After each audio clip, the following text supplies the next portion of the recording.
ஸ்னேகாலயா சில்க்ஸின் women's day slogan கான்டெஸ்டில் participate பண்ணி மலேசியா செல்லும் வாய்ப்பை பெறுங்க. குருத்தோலை ஞாயிறு தினத்தை முன்னிட்டு தமிழகத்தின் பல்வேறு தேவாலயங்களிலும் சிறப்பு பிரார்த்தனை நடைபெற்றது. இது குறித்த கூடுதல் தகவல்களை செய்தியாளர் ஸ்ரீதரிடம் கேட்டு பெறலாம். வணக்கம் ஸ்ரீதர், உங்களுடைய தகவல் என பதிவு பண்ணுங்க.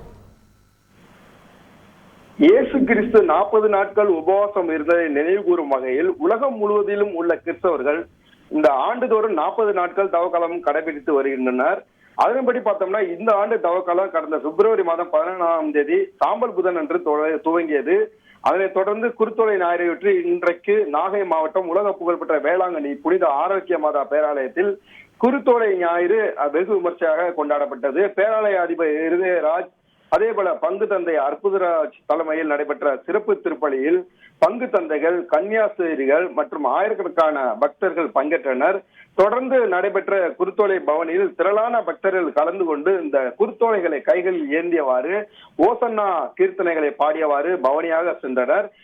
இந்த குருத்தோலை பவனியில் கலந்து கொள்வதற்காக, அதாவது பாத யாத்திரையாக பல ஆயிரக்கணக்கான பக்தர்கள் வேளாங்கண்ணியில் வந்து குவிந்திருக்கிறார்கள். இந்த பவனியை தொடர்ந்து பாத்தீங்கன்னா வேளாங்கண்ணி பேராலயத்தில் தெலுங்கு, மலையாளம், ஆங்கிலம், இந்தி, தமிழ் ஆகிய மொழிகளில் சிறப்பு திருப்பலிகள் நடைபெற்று வருகின்றன.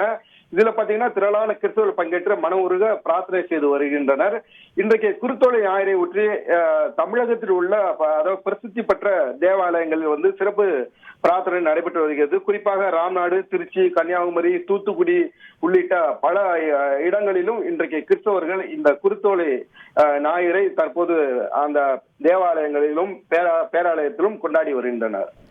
விவரங்களுக்கு நன்றி ஸ்ரீதர்.